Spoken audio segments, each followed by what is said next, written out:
Coming here is a continuation of something for me. A couple of years ago, when my older sister was still alive, Germaine Sitting Crow, she liked to come here to Celebration Circle very much. She said that when she came here, it was like being at Sundance, where everybody had the same heart. And that was such a clear image for me. Some of you got to meet her and hang out with her a little bit. She was a Dakota holy woman, the elder for the Wasay-Wapka community, the Red Clay people in Vermilion, South Dakota, on the eastern edge of the Yankton Reservation. And most of what I'm doing here today is to honor her and to fulfill her commandments. As younger brother, she got to tell me what to do, so to speak. She had the right to tell me what to do and to correct me. And she had responsibility to teach me. She had both. And she did a really good job. The last couple of years she came to live with me during a part of the year. She had lung cancer that was terminal, and she was in a lot of pain a lot of the time. And I never knew. And what I realized after she crossed is she was teaching me again how to be loving and patient and kind and gentle and happy, no matter how her body felt. And of course, it was unknown to me that information would be really useful in my own life later. So being here today, it's important to say that it's to honor her and to share her medicine. Her 3 commandments to me were to help the people, to share the medicine, and to stay on the clock. So being here today is staying on the clock. The medicine that she taught and I'm sharing today has to do with relationship. For the people, the Nakota, Dakota, Lakota, the people, it's all about relationship. About relationship. Hoka. Hi. Relationship to the sky and the wind and the mineral people and the four-leggeds, and to our relatives, Matakawa, my relations. And the importance of relationship was not a philosophical concept, was not something we say like, oh, you're related to everybody and everything. For the people in this medicine, it's a functional tool, which means it's something that's usable to help us on our way. So, relationship is with people, obviously, also. And stalking ourselves, exploring ourselves, is to look at our relationship with other people. Sometimes it's easy to look at our relationship and forget, like what Tom was talking about, our relationship with trees. And sometimes people come to my office and they tell me that they drove there and they don't remember getting there. They didn't see the sky or the birds or the trees. They were only in their mind.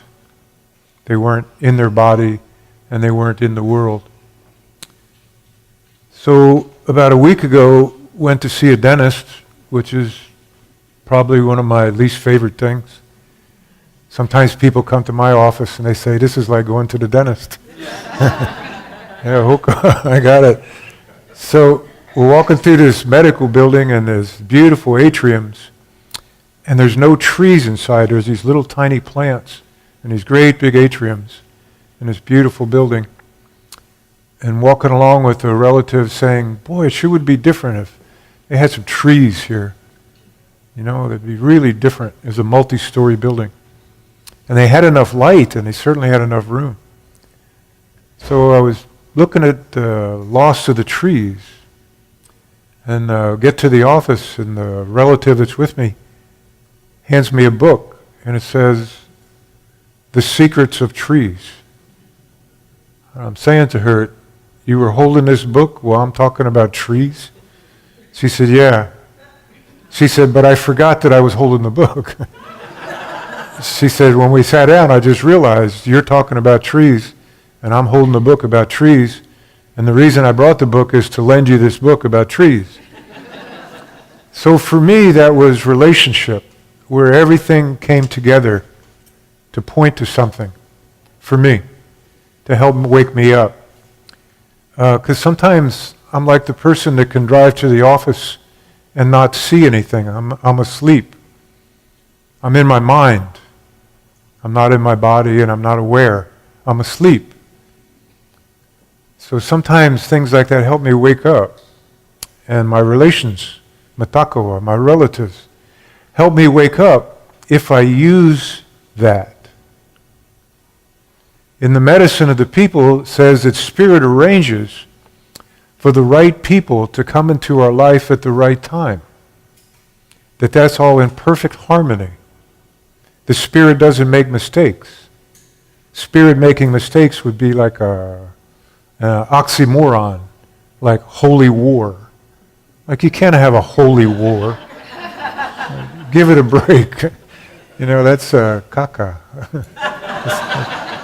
That's not true. So the people say that people in our lives, our relations, the people we meet, like all of us here today, are brought here by Spirit to help us because Spirit loves us.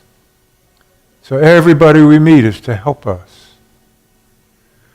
So part of the medicine is to share that in ways that are functional, not philosophical. And what the people use a lot in what we call native medicine or First Nations, different than the European invaders. They have a different medicine. They have psychiatry and psychology. Those came across from the big water. This medicine is from here, Turtle Island. And it says that Spirit's in charge and everything's in harmony. And people come into our lives to help us. Like that young relative that had the book on trees. So, and then we're given teaching stories. And part of the medicine that's my responsibility to develop is teaching stories that are appropriate for time and place. Because sometimes the teaching stories from 100 years ago don't fit here and now. So one of the ones that came to me was years ago, about 15 years ago, part of my recreation was to do target shooting with a handgun because it's like a meditation for me. Like the breathing and the trigger squeeze and the grip and the sights, everything has to be correct. And you can't cheat because the holes in the paper show you whether you're right or not. So it takes a lot of focus and a lot of concentration. And an older gentleman that would go with me one day invited me up to his house and to show me his collection. And at that time, I was interested in stuff like that. So I went in and he had this big walk-in safe. And both sides of the big doors had all these handguns. There were 26 of them. And he said, these are all concealed carry. You know that you can carry in a holster and put your shirt over it and you can walk around with a gun. And it's legal if you get a license. So my question was, how come you got 26? That's a lot. He said, well, I can't find the right grip or the right caliber or the right barrel length or the right finish or the right action, a revolver or an automatic. He said, so I keep experimenting. I said, well, tell me what's going to happen when you get the right one. He said, I'm going to feel safe. I said, really? So standing there thinking about that, I'm wondering, am I like that? Do I believe that when I have this, whatever this is, everything will be okay? Am I like that? Because when he tells me that sounds crazy. So my thought was, and express this, which may have been a mistake for our relationship. We live in Kerrville. When was the last time you got carjacked? They said, never. I said, you ever been mugged? No. Any breaking and entering? No, never, nothing. Nobody ever broke into my car. So you think if you get the right one of these, then your fear will go away. And he said, yeah. I remember he was older than me, and he was a pharmacist by trade. He wasn't stupid. An intelligent man, well-read, well-traveled. And my sharing was, I don't know if that's going to work, Jim. You got 26 of them, and the guy at the gun shop loves you. About every 2 months, you're down there buying a new gun and ammunition and a new holster, and that's about $25,000 we got here. That's a lot of money. And my thought, well, that's a lot of hungry kids. So looking at it, not as a judgment of him, but more as a gift to me. Am I like that? Am I like that? So started watching TV a little bit. When sister come to live with me, she liked Gunsmoke and Bonanza, because she said Bonanza was the only show in the Cowboys where they were good to Indians. So every day she had to watch Bonanza at 3 o'clock. So we got cable whenever she come to live with me. So I was watching cable one afternoon with her, and they had a new Toyota truck there. And I'm looking at that thinking, I need a new truck. I do. And I'm looking out the window at my other Toyota, and I don't love you no more. I need that new one over there. And sister turns around and looks at me without me saying anything out loud. And she says, you need a new truck? I said, no. No, I was remembering something about a friend of mine that I used to shoot with. She said, what? So I told her the story of Jim and the guns. And she's just nodding and saying, yeah, you might not need a new truck to be happy. I said, no, sister, I don't. I don't need a new truck to be happy. I don't need a relationship to be happy. I don't need money to be happy. Happiness is a choice. I get to choose. And she showed me the last couple of years she came to live with me that she could be happy and strong and help other people when her body felt terrible, when the place she was living was hell every day. And she never said anything about it. So one of the blessings was Jody Stauffer is married to Tom Ricks. Some of you all know them. Sister was crossing, and my nephew called me and said, your sister's crossing. Come to South Dakota. And I said, oh, okay. So Jody, I was walking along with her after a group one night. I said, I'm going to fly up Saturday morning to see sister. And she turned around and looked at me. She said, it's Thursday. I said, yeah. She said, why are you waiting? And for whatever reason, that was the right thing to say to me at that moment. Got in my truck and went to San Antonio and got a ticket and flew. And I made it there by 10:30 in the morning and held her hand. And she crossed at 10:47. So, that was another relative helping me. A teaching story. The other day, a new teaching story came. Relationship. What people show me about me. And this medicine, so I'm clear about this, is we assess other people in order to assess ourselves. So this is a teaching story about that. 2 weeks ago, a new patient came to me, a hospice patient. You all know what hospice is? Where you go hang around with people that are getting ready to cross. And the nurse told me this patient was dying of cancer. So we went to her house in Hunt, Texas, and the door opened and it smelled cigarettes real strong.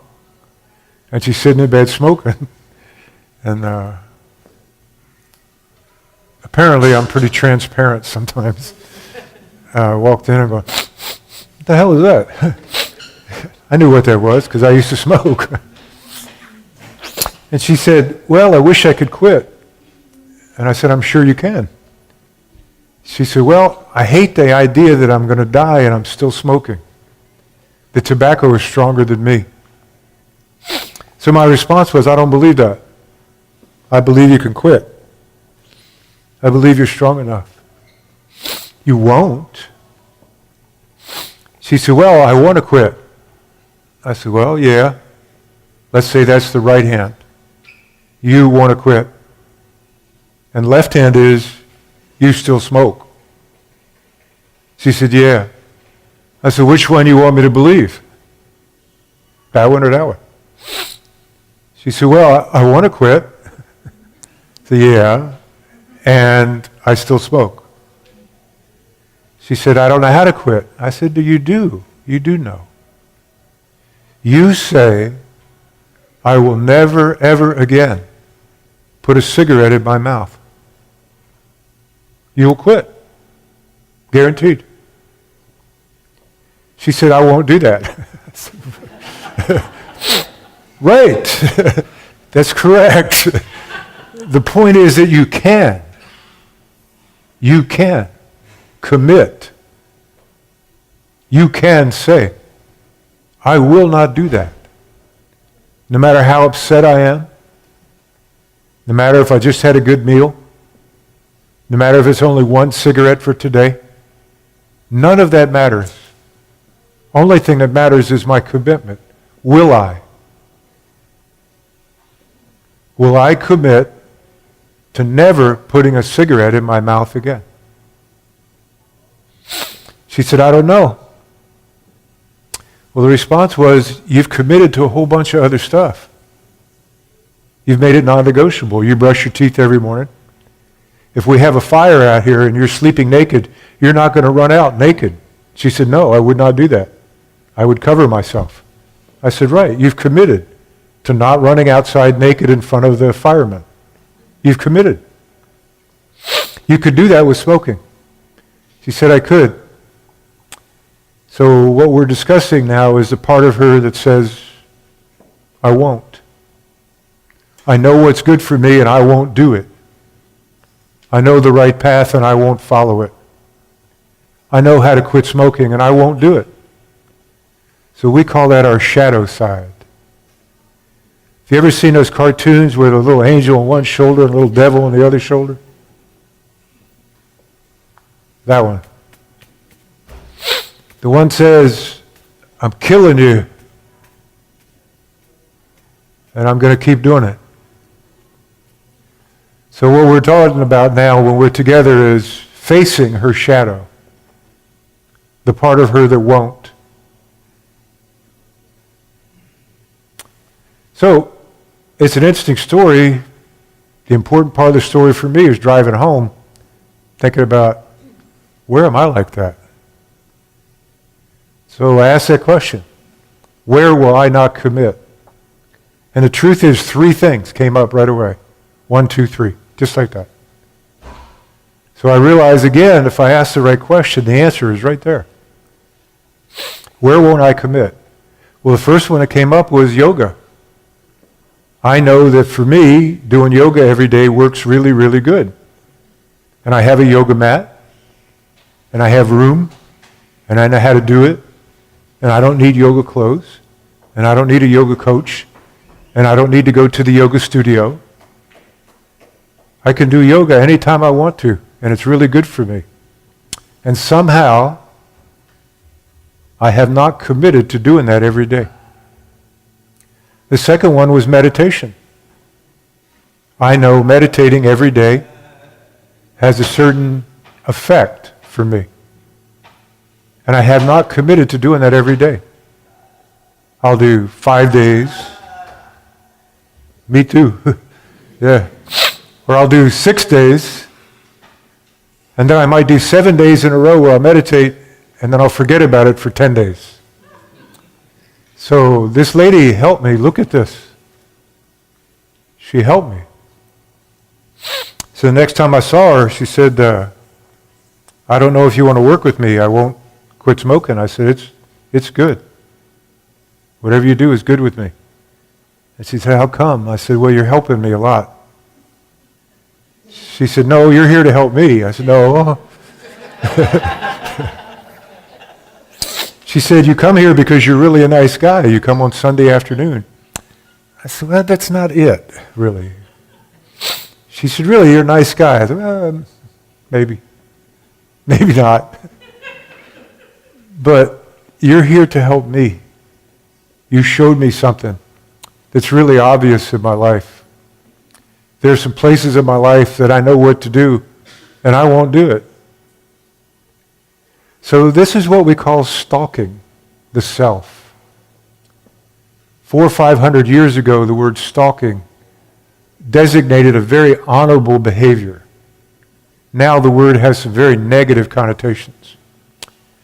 However, it's important to me to stick with the original word. Some people call it tracking. And for me, tracking and stalking are not the same. Tracking is following a path. Stalking is hunting. I want the energy. I'm stalking the energy that I have tied up in resisting my own good. That requires a lot of energy. I'm stalking that energy. So for me, stalking, and what teacher taught me, is a way to look at myself and to use my relatives, the people in my world, to do that. So one of the earliest keys to know when somebody like that hospice lady is important is when I react, is when I have judgments in my mind, when I react physically, when I have an emotional response. Fortunately, that Sunday afternoon, I was able to get into the truck and sit there a minute thinking, something about this meeting with this lady is really important. She told the truth about the smoking. She didn't try to cover it up or lie. And she said that she's distressed, that she doesn't seem strong enough to stop smoking. And I didn't want to believe that. I believe she is. So on the way back from Hunt, Texas, I realized she's really a big gift to me. She helped me look at something that I hadn't looked at. And the timing was really good. As a matter of fact, the timing is always perfect. So that's the medicine. The medicine is really simple. It has to be. The people that developed this medicine didn't go to college. They observed the world. And for people like me, it needs to be really simple. Excuse me, really straightforward. So that's some of the medicine. That's the way the medicine is shared, with teaching stories, with stories about us. So thank you for letting me come today and share some of the medicine from the teacher, my sister, that I can do as she told me to do, to help the people, to share the medicine, and to stay on the clock. So, Pidamaya ya ye yelo. Thank you all. I am pleased. Pidamaya ya ye pido. Thank you to each and every one of you. Ahu.